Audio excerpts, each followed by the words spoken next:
Described as a visionary thinker with rare intellect, Simon Sinek teaches leaders and organizations how to inspire people.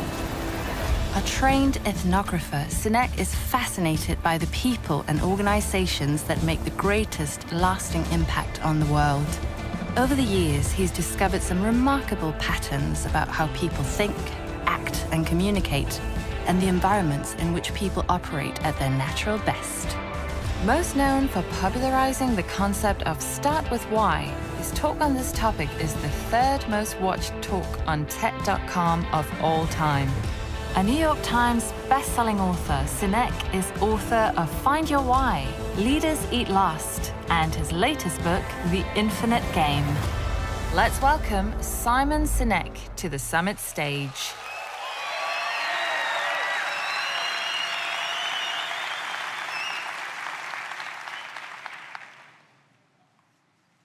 January 1968, the North Vietnamese army launches a surprise attack against American and Allied forces.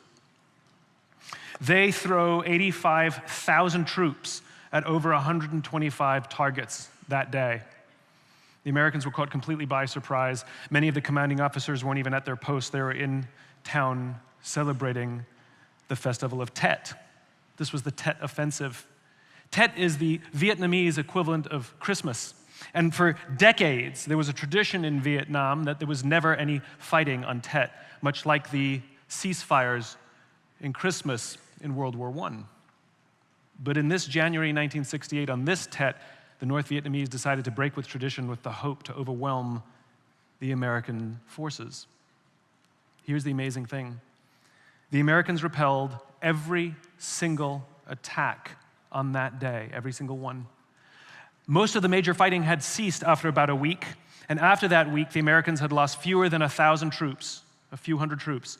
North Vietnam lost 35,000 out of the 85,000 troops with which they attacked. In fact, if we look at the Vietnam War as a whole, America lost 58,000 troops over the course of 10 years. North Vietnamese lost 27 million people. 3.5 million people, the equivalent of 27 million Americans. 3.5 million people versus 58,000 over the course of those 10 years. And America actually won most of the major battles of the Vietnam War. So it raises an interesting question. If you can decimate your enemy and win most of the battles, how do you still lose the war? We don't fully understand the concept of winning and losing. That means there have to be more definitions. A theologian by the name of James Carsey in the mid-1980s wrote a little book called Finite and Infinite Games. And in that book, he defined two different kinds of games. If you have at least one competitor, you have a game. And there are two types of games. There are finite games and there are infinite games. A finite game is defined as known players, fixed rules, and an agreed-upon objective. Football. We all agree what the rules are before we start. There's a beginning, middle, and end, and whoever has more points at the end of the game is the winner. The game concludes, we all go home. When you have an infinite games are defined as known and unknown players. The rules are changeable, and the objective is to keep playing the game, to keep the game in play, to perpetuate the game. When you pit a finite player versus a finite player, the system is stable. Football is stable. When you pit an infinite player versus an infinite player, the system is also stable. The Cold War was stable because we could not have a winner or a loser, and we both keep playing until one of the players runs out of the will or the resources to continue to play. And though they may drop out of the game will continue with them or without them. Again, there's no such thing as winning an infinite game. There's simply running out of the will or the resources to play. Problems arise, however, when you pit a finite player versus an infinite player, because finite players are playing to win, and infinite players are playing to keep playing, and they're going to make profoundly different strategic choices. And the finite player will always find themselves in quagmire, wasting will and resources when this situation arises. And this is what happened to America in Vietnam. The Americans were fighting to win, The North Vietnamese were fighting for their lives. And they made very different strategic choices until America ran out of the will or the resources to continue to fight. America didn't lose, they dropped out of the game, and the game continued with them or without them. So this got me thinking. We are surrounded by infinite games. They're all around us.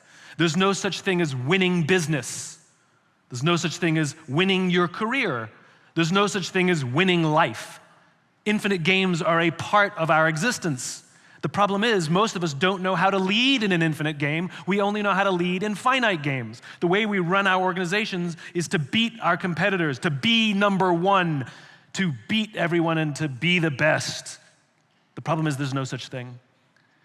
I saw this happen. I had a personal experience that really captured this.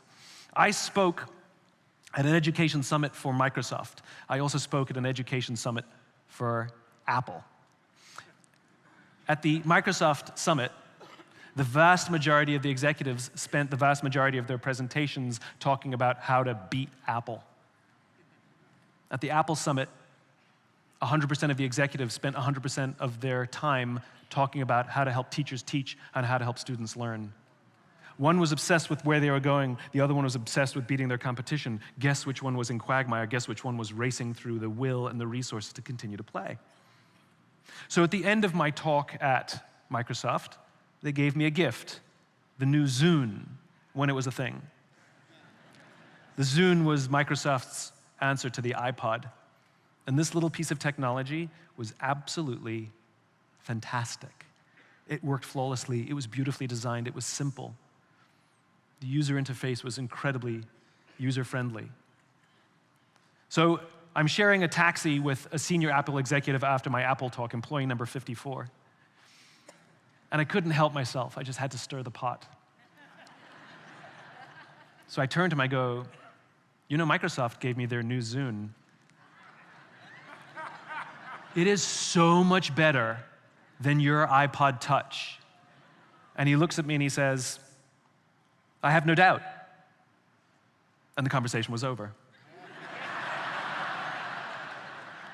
Because an infinite player understands sometimes you have the better product and sometimes they have the better product. And there is no such thing as winning, there's only ahead and behind. The infinite player understands the only true competitor in an infinite game is yourself.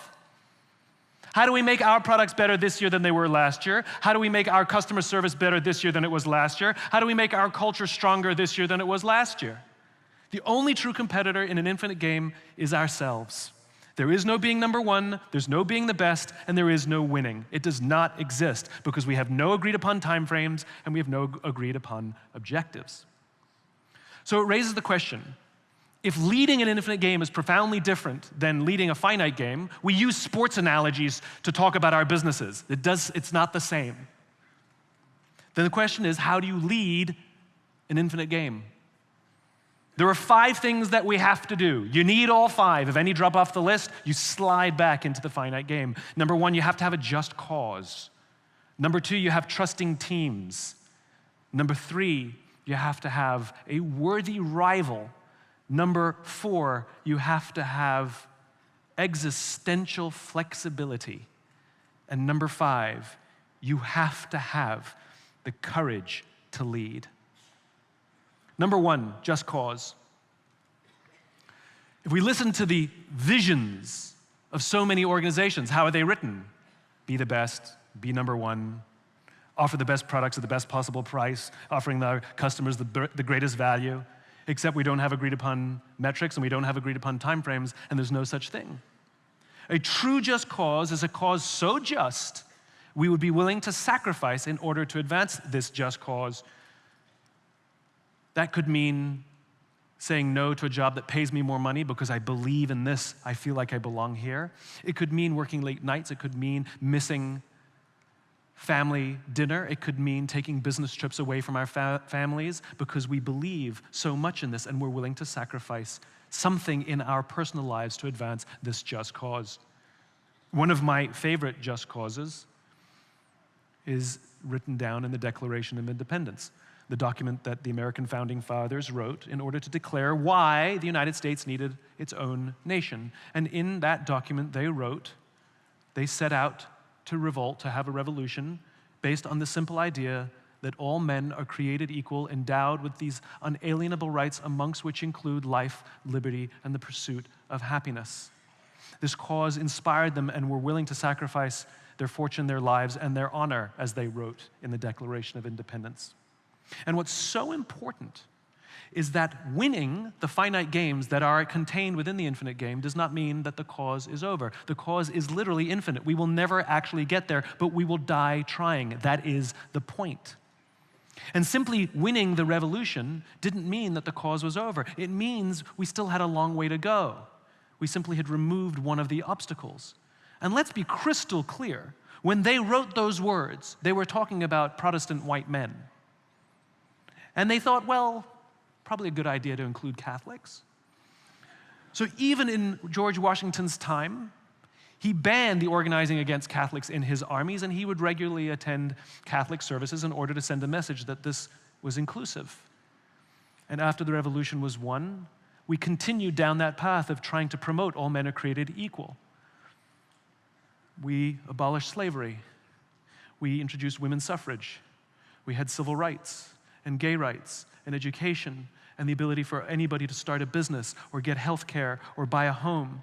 However you want to define it, we're trying so hard to include people in the vision that all people are created equal and can have these unalienable rights. It is something we will never actually achieve, but we will die trying. The question is, does your organization have a vision, have a cause so just that others would be willing to sacrifice for it?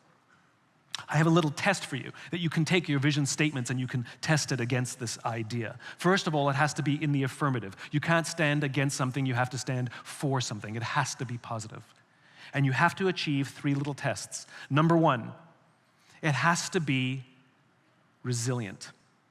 Is your just cause, is your vision strong enough to withstand cultural, political, and technological change? The number of vision statements that I read that are talking about the best tech or something that couldn't withstand a technological change. Do you know how many vision statements were turned upside down just because the internet was invented? It has to be resilient.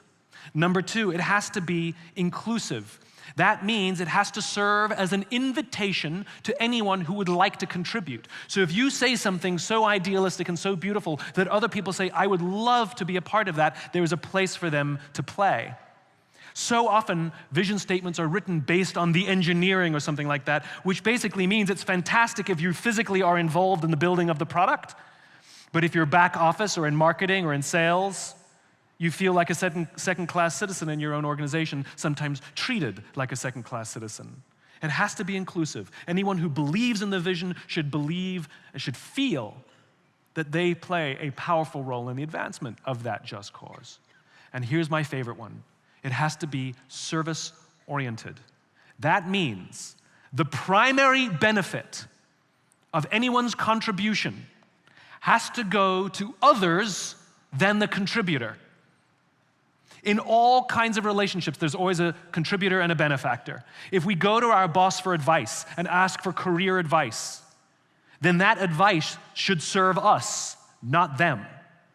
The primary benefit of the contribution, of our boss's contribution, the advice, has to go to someone other than the boss, me. It has to flow downstream. This is the case for everything. The primary benefit of an investment in a company, the primary benefit of the investment in the company has to go to someone other than the contributor, the company. It's totally fine for an investor to get a return on that investment, as long as their ambition for giving the investment in the first place is secondary. The primary benefit is because they believe in your cause, they want to see the cause advanced. The primary benefit of leadership should go to someone other than the leader. In other words, your people. If leaders are making decisions to enrich themselves, then that is a failure of a just cause. And the primary benefit of a company, its products and services, must go to those other than the company, which means those who buy those products or services. A salesperson who sells you something so they can simply drive their bonus fails the service orientation test. The greatest causes are populated by people who are driven by service, and the greatest organizations have the will to serve. It's not some sort of sacrificial thing. It simply means that we believe the primary benefit of whatever we do goes to someone other than ourselves. And any benefit we derive is secondary. The money we make is the unintended byproduct of being part of something larger than ourselves. That is what a healthy, just cause looks like. Number 2, you have to have trusting teams. What does that look like? I stayed at the Four Seasons in Las Vegas. It is a beautiful hotel. And the reason it is a beautiful hotel is not because of the fancy beds. Any hotel can buy a fancy bed. It's because of the people who work there. That when you roam the halls of the Four Seasons and people say hello to you, you get the distinct feeling that they wanted to say hello, not that they were told to say hello. We can tell the difference. We're highly attuned social animals. We can tell the difference. It's like you can always tell when someone's commission-driven, right? Because you can feel it. Same thing. They happen to have a coffee bar in the lobby. And so one afternoon, I went and bought myself a cup of coffee, and the barista that day was a kid named Noah. Noah was funny. He was engaging. I spent far too long standing there buying a cup of coffee because I was having such a nice time talking to Noah. So as is my nature, I asked Noah, "Do you like your job?" And without skipping a beat, Noah says, "I love my job." Now, in my line of work, that is very significant. There is a difference between like and love. Like is rational. I like the people, I like the challenge, I make good money, I like my job. Love is emotional. Do you love your wife? I really like her. I asked you if you love your wife. I told you I like her a lot. It's a different standard. One's emotional. Noah said, "I love my job." Very significant. So immediately I followed up. I said, "Tell me specifically what the Four Seasons is doing that you would say to me you love your job." Without skipping a beat, Noah said, "Throughout the day, managers will walk past me and ask me how I'm doing. Not just my manager, any manager." And then he said, "I also work at Caesar's Palace. And there, the managers walk past us and make sure that I'm doing everything right and catch us if we're doing something wrong. He says, there I like to keep my head below the radar and just get through my day and cash my paycheck at the end of the day. Only at the Four Seasons do I feel I can be myself." This is the exact same human being. And if I had met him at the other job, I can tell you that my customer service experience would have been profoundly different. Not because of the person, because of the leaders. Leaders are responsible for creating an environment in which people feel they can be their best selves.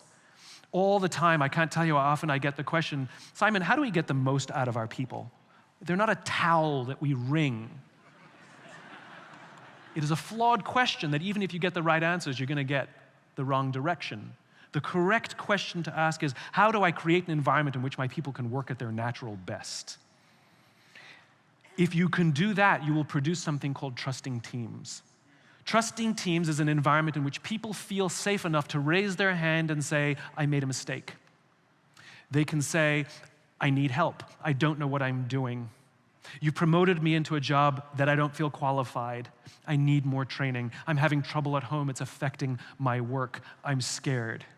Without any fear of humiliation or retribution, without any fear that revealing that weakness, that vulnerability, will put them on some short list for the next round of layoffs. In fact, they have every confidence that if they were to say any of those things, both their colleagues and their bosses would rush to their aid. That is what a trusting team looks like, and that is what a trusting team feels like. As somebody once said to me working in a corporation, I couldn't even think about what good leadership looked like, but I can tell you what bad leadership felt like. If you do not have trusting teams, what you do have is a group of people who show up to work every single day lying, hiding, and faking. Any mistake that they make, they bury for fear of getting humiliated or find themselves on some short list. If they don't know what they're doing, they're certainly not going to tell you. They're going to hoard information instead of sharing it for fear that if they share what they know, it will make them vulnerable if somebody younger and cheaper comes in. They're not going to admit that they're having trouble at home that's affecting their work, and they're certainly not going to tell you they're scared or need your help. That will be your company, and that will be your culture. And over the course of time, things will break. I was flying on a business trip, and a scene played out in front of me where one of the passengers attempted to board the aircraft before their group number was called, which, as we all know, is a felony. And that is exactly how the gate agent treated him. "Step aside, sir. I haven't called your group yet. Please step aside and wait till I call your group," is exactly how she talked to a paying customer. So I spoke up. I said, "Why do you have to talk to us that way? Why can't you talk to us like we're human beings?"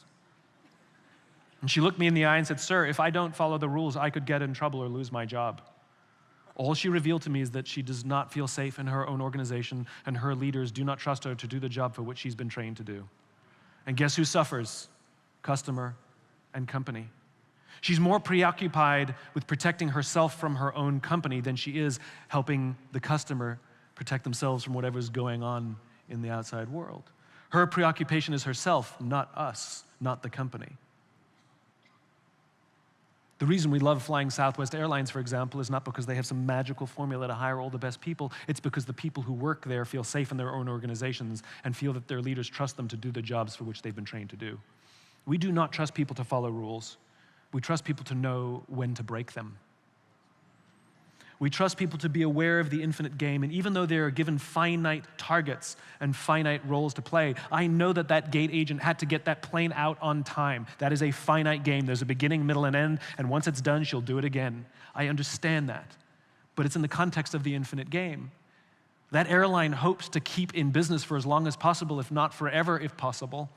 And if they are not aware of the infinite game, that means they will treat us poorly to get their goals achieved, as opposed to treating us well because they know that we'll recommend them and fly them again and talk about our great experiences versus our bad experiences.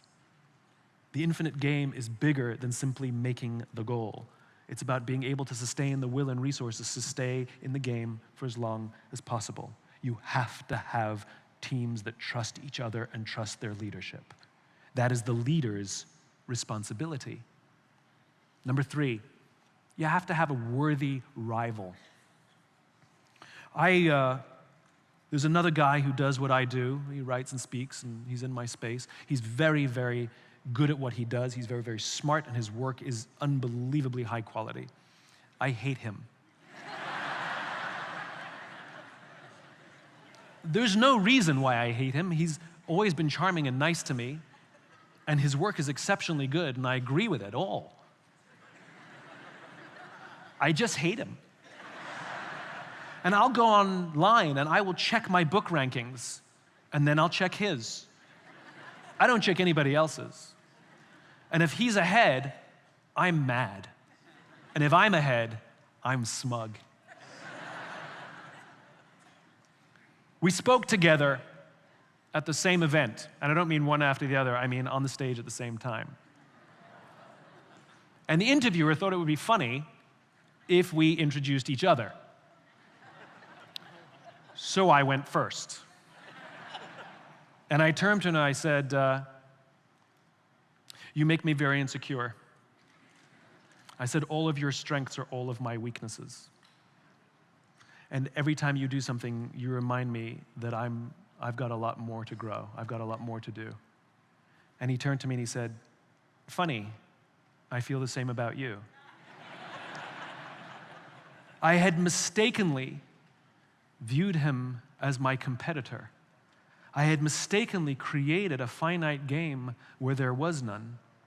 And what I was doing was wasting my time, wasting my will, and draining my resources in order to win a game there's no such thing as winning. And the joke was, we shared the same cause. From that day, I viewed him not as my competitor, but as my worthy rival. Someone who exists to push me to make me better. I'm not competing against him, I'm competing with him. That's why you can absolutely have rivals inside your own organization. People you admire, people who are better than you, stronger than you in your own organization, and they should be there to push you to improve yourself. Remember, the only true competitor in an infinite game is yourself. The value of a worthy rival is that it's like a pacer in a race. We do not run our best times running around a park by ourselves. We run our best times in a race. The thrill of competition. The other runners are there to push us. If we're obsessed with winning, that means we will do anything to win, sometimes cheating, sometimes tripping our competitors. Sure, we'll win the game that year, but we're still a slow runner.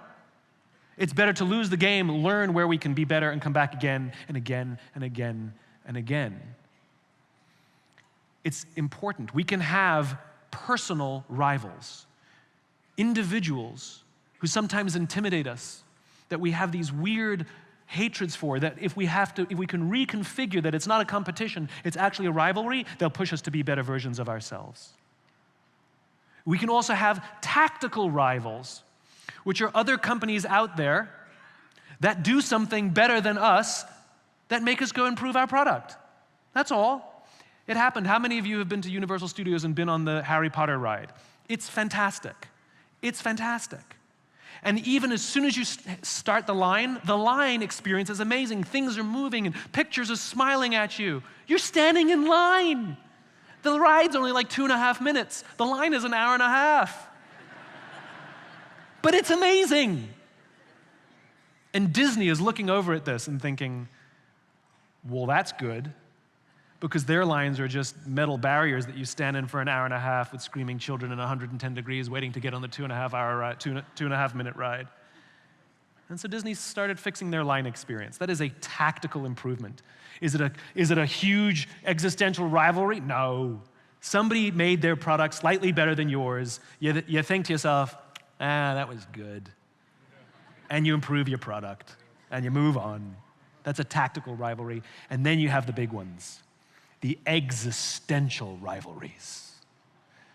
Those are the good ones. The ideological rivalries, where someone's entire worldview is completely the opposite to you, which drives you and inspires you to keep going. The Soviet Union and the West and the United States was an ideological rivalry. It keeps us on the straight and narrow. It makes sure that we're focused on our just cause when we have an ideological rival. Because when we lose our ideological rival, sometimes we become obsessed with winning the game. We become obsessed with the bottom line. We become obsessed with the shorter and shorter time frames. The ideological rivals remind us what the opposite looks like. God and Satan is an ideological rivalry. Me versus all the business philosophies of the 1980s and 90s. Shareholder supremacy, give me a break. You know what that is? That's a coach who's trying to build a great team and prioritizes the needs of the fans over the needs of the players. That's shareholder supremacy. Using mass layoffs to balance the books on an annualized basis. That only began in the early 1980s, didn't exist prior to that. I'm so grateful for the 1980s because it keeps me on the straight and narrow and reminds me of my cause and what I stand for. Having an ideological rival is great because they remind us of our just cause every single day. And we cannot beat them. However, we can outlast them. That's what an ideological rivalry is for. Next, existential flexibility. You may never have to go through this. I hope you never do. It may only ever happen once in your whole organization, probably rarely more than that.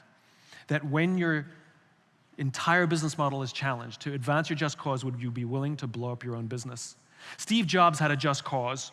It was to empower individuals to stand up to Big Brother, to empower individuals to take on corporations even. And you can see why they were so moved by the personal computer. It could literally empower individuals to do the next big thing. So Apple's already come off the success of the Apple I. Apple's already come off the success of the Apple II. It's already a huge company. Steve Jobs is already a famous CEO. They go to Xerox PARC on a tour with he and some of his executives. And Xerox shows them a new technology that they've invented called the graphic user interface. And Jobs sees this and thinks it's amazing. You're saying you no longer have to learn a computer language. You can just copy and click and move things with a mouse on a screen to use a computer. That means even more people will have access to this amazing technology. That means even more people can be empowered to stand up to Big Brother. Oh my God, we're gonna invest in this. And so as they were leaving Xerox PARC, he said to his executives, guys, we gotta invest in this thing, we gotta do this. And his executives said, Steve, we can't. We've already invested countless man hours at millions of dollars in the Apple III. We can't do this. We'll blow up our own company. To which Jobs replies, better we should blow it up than someone else. That decision led to the Macintosh. His cause drove his decision, and he was willing to make an existential change to the company that had they not made that change, the industry would have blown them up. It happened to Kodak. Kodak in the 1970s invented the digital camera, suppressed the technology for fear that it would cannibalize film sales. They gave themselves 10 years. They knew that others would start to do it. And you know what they did over those course of 10 years? Nothing. In fact, they licensed out their technology to other companies, and they made tons of money on the licenses. And as soon as the licenses ended in 2012, they went bankrupt. The industry blew them up because they refused to blow themselves up. If you have a just cause, if your teams believe in the cause and trust each other and trust you, they will stand by through the short-term hell that it'll take to reorganize the company so that you survive. It is existential flexibility. And the final point is you have to have courage. It takes courage to lead. The pressures around us are overwhelming to focus on the short term. The pressures on us are overwhelming to win, to be number one, to think about ourselves before we think about others. It takes remarkable courage to say, I believe in something bigger than myself. I care about my people. I'm willing to view others to push me harder, but I compete against no one but ourselves. And I'm willing to make massive change, even if the pain is short term, in order to do the right thing for the long term. That takes massive courage. That's how you lead in the infinite game. And it raises one simple question. What does it mean to live an infinite life? Clearly, our lives are finite, but life is infinite. We come, we go, we're born, we die, and life goes on with us or without us. Which means every single one of us has a choice to live our lives by finite rules or live our lives by the infinite game. If we choose to live our lives by the finite rules, that means we are driven to be the richest, the most famous, the most powerful, to get promoted faster than all of our friends, to make more money than all of our competitors, to constantly compare ourselves with everybody else and get ahead of them. And when you die, you don't win life. You just die.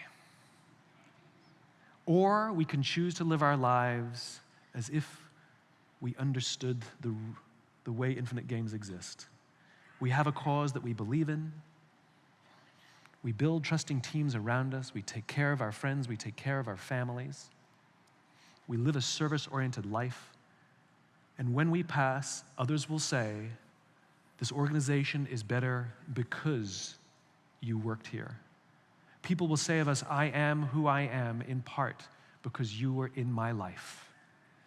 We will literally live on forever because of the impact we make in the lives of the people around us.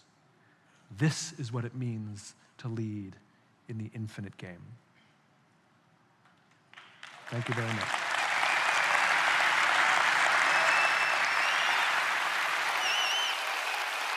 Conference wraps up.